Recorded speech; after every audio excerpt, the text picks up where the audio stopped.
Hello everyone, आप सभी को मालूम है कि बीपीएससी के तहत जो आपके एग्ज़ाम होने वाले हैं, उसके लिए जो आपका सिलेबस निर्धारित है, वो है आपका एससीईआरटी बुक। तो आज हम हिस्ट्री क्लास 9 का चैप्टर 3 और 4 आज पूरा कंप्लीट करेंगे। जितने क्लास 9 का चैप्टर 3, 4 का जितने आपके इम्पोर्टेंट क्वेश्चन होंगे, सारा क्वेश्चन का संपूर्ण विश्लेषण किया जाएगा। अगर आप इसका पीडीएफ लेना चाहते हो, अगर आप इसका प्रैक्टिस सेट या आप नोट्स लेना चाहते हैं तो सिर्फ आपको ₹151 में आपको प्रैक्टिस सेट दिया जा रहा है क्लास 9 टू 10। चाहे आप किसी भी सब्जेक्ट का तैयारी कर रहे हो, किसी भी पोस्ट के लिए सारा प्रैक्टिस सेट और नोट्स अवेलेबल है। तो लेने के लिए आप इस नंबर पे व्हाट्सएप कर सकते हैं, जो अभी तक बहुत सारे बच्चे ले चुके हैं, जो काफ़ी कम रेट में आपको दिया जा रहा है। लेने के लिए आप इस नंबर पे व्हाट्सएप कर सकते हैं, क्योंकि सारा नोट्स और प्रैक्टिस सेट आपके एनसीईआरटी और एससीईआरटी पे सिलेबस पे निर्धारित है। चलिए शुरू करते हैं आज क्लास 9 का चैप्टर 3, फ्रांस की क्रांति। पहला क्वेश्चन है, फ्रांस की राजक्रांति किस सन में हुई थी? 1776, 1789, 1776 या ऑप्शन डी 1832।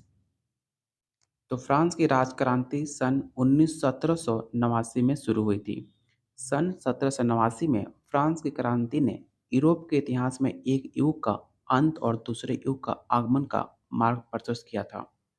इस क्रांति ने फ्रांस के राजतंत्र को समाप्त कर सामाजिक व्यवस्था के नए विचारों और स्वतंत्रता समानता की मानव अधिकार के नए सिद्धांतों को स्वतंत्र पैदा होते हुए देखा हुआ था। और इसका राइट आंसर ऑप्शन आपका बी हो जाएगा, 1789। बेस्टिल का पतन कब हुआ? ये सवाल आपके प्रीवियस ईयर क्वेश्चन में पूछा जा चुका है कि बेस्टिल का पतन कब हुआ। 5 मई 1789 को, 20 जून 1789 या ऑप्शन सी 14 जुलाई 1789 या ऑप्शन डी 27 अगस्त 1789। बात की जाए बेस्टिल का पतन, तो पतन 14 जुलाई 1789 ईस्वी को हुआ था। इसका राइट आंसर ऑप्शन आपका सी हो जाएगा।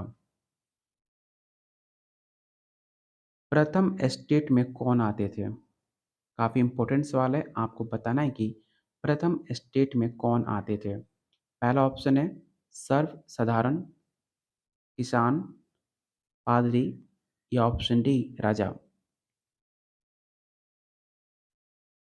तो प्रथम एस्टेट में आपके पादरी हुआ आया करते थे, तो ऑप्शन सी आपका राइट आंसर हो जाएगा।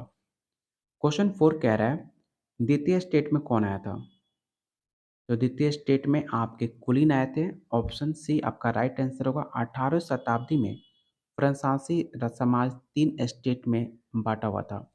द्वितीय स्टेट में कुलीन अभिजात, जिसे आप इंग्लिश में नोबिलिटी के नाम से जानते हैं, वो आए हुए थे, जिसकी संख्या टोटल 80,000 परिवार और 40 लाख मानी जाती है। तो इसका राइट आंसर ऑप्शन आपका सी हो जाएगा। तृतीय स्टेट में कौन आया था? दार्शनिक, कुलीन, पादरी या ऑप्शन डी न्यायाधीश। तो सबसे पहले आपके पहले स्टेट में पादरी आए थे, दूसरे स्टेट में आपके कुलीन आए थे और तीसरे में आपके न्यायाधीश आए थे। इसे आप जरूर याद रखिएगा, क्योंकि आपके एग्जाम के दृष्टिकोण से काफ़ी ज़्यादा इंपॉर्टेंट है। क्वेश्चन 6 कह रहा है, वॉल्टियर कौन था? वैज्ञानिक, गणित, लेखक या ऑप्शन डी शिल्पकार। तो वॉल्टियर फ्रांस का एक लेखक माना जाता है, जिसके बारे में ये कहा जाता है कि इन्होंने अपने लेखन के माध्यम से फ्रांसीसी क्रांति के आंदोलन में सूत्रपात किया था और इन्होंने तत्कालिक राजनीतिक, सामाजिक और आर्थिक एवं धार्मिक दोषों का पर्दाफाश किया और उनके अंदर जनमानस का क्रोध पैदा भी किया था। तो इसका राइट आंसर ऑप्शन आपका सी हो जाएगा। अगला क्वेश्चन आपके एग्जाम में सवाल पूछा गया था कि रूसो किस सिद्धांत का समर्थक माना जाता है? समाजवाद का, जनता की इच्छा, शक्ति पृथक्करण या ऑप्शन डी निर्भुसता। तो रूसो जनता की इच्छा के सिद्धांत के समर्थक माना जाता है, जिसने अपनी प्रसिद्ध पुस्तक सामाजिक संविदा में सामान्य इच्छा का और राज्य को व्यक्ति द्वारा निर्मित संस्था को संपूर्ण माना है। तो इसका राइट आंसर ऑप्शन आपका बी हो जाएगा, जनता का इच्छा। क्वेश्चन 8 कह रहा है, मॉन्टेस्क्यू ने अपनी कौन सी पुस्तक लिखी है? सामाजिक संविदा, विधि की आत्मा, डास कैपिटल या ऑप्शन डी ब्रीथ ज्ञानकोश। और इसका राइट आंसर ऑप्शन बी हो जाएगा। मॉन्टेस्क्यू ने अपनी पुस्तक विधि की आत्मा द स्पिरिट ऑफ लॉज सरकार के 3 अंगों जैसे कार्यपालिका, विधायिका और न्यायपालिका को अलग अलग रखने के विषय में उसके बारे में बताकर शक्ति पृथक्करण सिद्धांत का पोषण किया था। और इसका राइट आंसर ऑप्शन आपका बी हो जाएगा। क्वेश्चन 9 कह रहा है, फ्रांस की राजक्रांति के समय वहाँ का राजा कौन था? काफ़ी बार आपके पेपर में सवाल पूछा जा चुका है कि फ्रांस की राजक्रांति के समय वहाँ का राजा कौन था? नेपोलियन, लुई, लुई 16 या ऑप्शन डी मरियाबो। तो फ्रांस की राजक्रांति के समय राजा लुई 16 उस टाइम आपका राजा हुआ करता था, जिन्होंने 1774 ईस्वी में फ्रांस की गद्दी पर बैठा था, जो काफ़ी ज़्यादा अत्यधिक निरकुश और फिजूल खर्च एवं अयोग्य माना जाता है। तो इसका राइट आंसर ऑप्शन आपका सी होगा।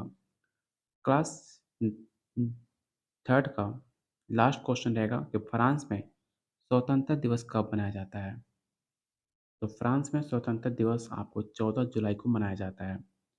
14 जुलाई 1789 के बाद लुईस 16 नामक मात्र के लिए राजा बना रहा और नेशनल असेंबली देश के लिए अधिनियम बनाने लगी, जो इस सभा ने 27 अगस्त 1789 को मानव और नागरिकों के अधिकार को अस्वीकार कर लिया था। तो इसका राइट आंसर ऑप्शन आपका बी हो जाएगा। चैप्टर 4 क्लास 9 का हिस्ट्री, क्लास 9 चैप्टर 4 का विश्व युद्धों के इतिहास का पहला क्वेश्चन आपसे पूछा जा रहा है कि प्रथम इस विश्व युद्ध कब स्टार्ट हुआ था?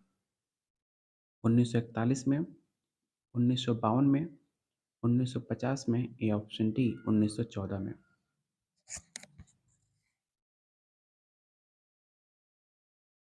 तो प्रथम विश्व युद्ध आपको पता होगा 1914 में शुरुआत की गई थी। प्रथम विश्व युद्ध की शुरुआत के तत्कालिक कारण 28 जून 1914 को ऑर्क ड्यूक फंडलैंड की वेनेशिया राजधानी सराजेवो में उनकी हत्या को माना जाता है। और इसका राइट आंसर ऑप्शन आपका डी होगा। 1914 में आपके प्रथम विश्व युद्ध लड़ा गया था। सेकंड क्वेश्चन है, प्रथम विश्व युद्ध किसकी हार हुई थी? अमेरिका की, जर्मनी की, रूस की या ऑप्शन डी इंग्लैंड की? तो प्रथम विश्व युद्ध में आपकी जर्मनी की हार हुई थी, काफ़ी ज़्यादा बुरी तरह से उनको हराया गया था। तो ऑप्शन बी आपका राइट आंसर हो जाएगा। क्वेश्चन थर्ड है, 1917 में कौन सा देश प्रथम विश्व युद्ध से अलग हो गया था? रूस, इंग्लैंड, अमेरिका या ऑप्शन डी जर्मनी? तो 1917 ईस्वी में रूस प्रथम विश्व युद्ध से अलग होने का निर्णय लिया, क्योंकि तब तक युद्ध के दौरान रूस के 6 लाख से अधिक सैनिक मारे जा चुके थे। इस वजह से उसकी अर्थव्यवस्था काफ़ी ज़्यादा दयनीय हो गई और उस वजह से रूस प्रथम विश्व युद्ध से अलग हो गया। तो इसका राइट आंसर ऑप्शन आपका ए हो जाएगा। अगला क्वेश्चन है, वार्से की संधि के फलस्वरूप इनमें से किस महादेश का मानचित्र बदल गया? यूरोप का, ऑस्ट्रेलिया का, अमेरिका का या ऑप्शन डी रूस का?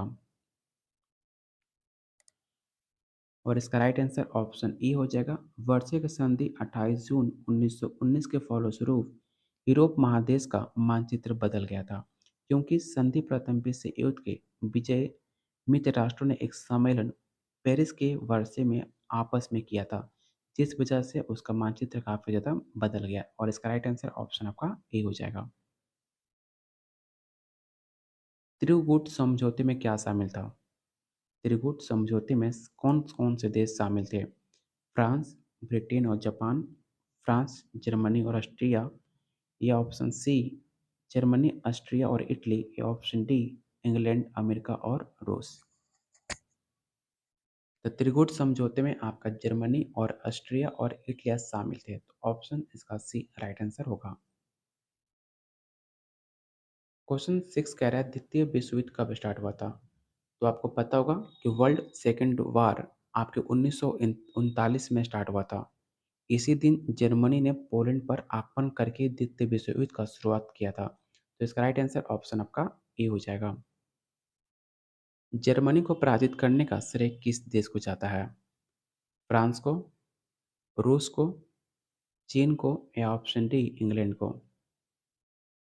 तो द्वितीय विश्व युद्ध के दौरान 1943 में जब जर्मनी की सेना को पराजित करने का श्रेय रूस की सेना को दिया गया, तो फरवरी 1943 में हजारों जर्मन अफसर और सैनिकों का आत्मसमर्पण कर दिया। तो याद रखिएगा इसका राइट आंसर ऑप्शन बी होगा।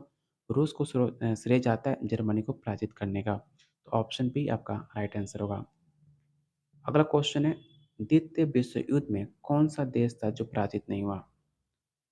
अमेरिका, जापान, जर्मनी या ऑप्शन डी इटली? तो द्वितीय विश्व युद्ध में एक ऐसा देश था अमेरिका जो पराजित नहीं हुआ था। तो ऑप्शन ए आपका राइट आंसर हो जाएगा। क्वेश्चन 9 कह रहा है द्वितीय विश्व युद्ध में पहला एटम बम कहाँ गिराया गया था? तो आप सबको पता होगा कि द्वितीय विश्व युद्ध में पहला एटम बम आपके हिरोशिमा पर गिराया गया था, जो जापान के हिरोशिमा नामक शहर पर गिराया गया, जो आपके जापान के बाद उसका तहस नहस हो गया, जो अभी तक उस एटम बम से, उस हिरोशिमा से अभी तक जापान बाहर निकल नहीं चुका है। तो इसका राइट आंसर ऑप्शन आपका ए हो जाएगा। और कब गिराया था? तो 6 अगस्त 1945 में ये एटम बम गिराया गया था जापान के हिरोशिमा पे। इसे तारीख को याद जरूर रखिएगा। और आज का लास्ट क्वेश्चन रहेगा, आपको बताना है कि द्वितीय विश्व युद्ध का अंत कब हुआ? तो द्वितीय विश्व युद्ध का अंत 1945 ईस्वी में हुआ था। इस युद्ध के बाद विश्व साम्यवादी और पूंजीवादी दो समूह में विभाजित हो गए। साम्यवादी गुट का नेतृत्व कौन कर रहा था? तो रूस कर रहा था। और पूंजीवादी समूह का नेतृत्व कौन कर रहा था? तो आपका अमेरिका कर रहा था।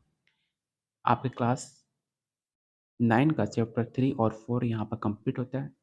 जो आपके 10 इंपॉर्टेंट क्वेश्चन थे क्लास 9 के चैप्टर 3 और 4 से आपको करा दिया गया।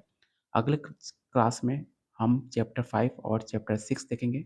ऐसे करके आपके क्लास 9 से लेकर क्लास 10 तक आपको चैप्टर वाइज जितने आपके इंपॉर्टेंट क्वेश्चन हैं, सब सब्जेक्ट का, हिस्ट्री हो चाहे जियोग्राफी हो चाहे पॉलिटी या आपका इकोनॉमिक्स हो, सारा क्वेश्चन आंसर चैप्टर वाइज आपको कराया जाएगा। क्योंकि आपके सिलेबस में एससीईआरटी को सबसे ज़्यादा महत्व दिया गया है और उसी से आपके क्वेश्चन पूछे जाएंगे आपके पेपर में। इसलिए आपको एससीईआरटी का क्लास 9 से लेकर क्लास 10 तक आपको सारे टॉपिक वाइज, चैप्टर वाइज आपको सारे इंपॉर्टेंट क्वेश्चन कराए जाएंगे। अगर आप किसी भी सब्जेक्ट का तैयारी कर रहे हो, क्लास 6 टू 8, 9 टू 10 या 11-12 किसी भी सब्जेक्ट का, तो सारे सब्जेक्ट का प्रैक्टिस सेट और नोट्स अवेलेबल है सिर्फ 151 में, जो काफ़ी आपके पॉकेट मनी से काफ़ी ज़्यादा कम रेट में दिया जा रहा है। लेने के लिए इस नंबर पे व्हाट्सएप कर सकते हैं, जो अभी तक बहुत सारे बच्चे ले चुके हैं, क्योंकि सारे सिलेबस के अकॉर्डिंग है जो आपके एससीईआरटी पे साफ-साफ दिया गया है। तो उम्मीद करता हूँ वीडियो को लाइक कीजिए और शेयर कीजिए अपने दोस्तों में, अपने ग्रुप्स में। और लेने के लिए इस नंबर पे व्हाट्सएप कर सकते हैं। चलिए बहुत जल्द मिलते हैं एक अगले क्लास में।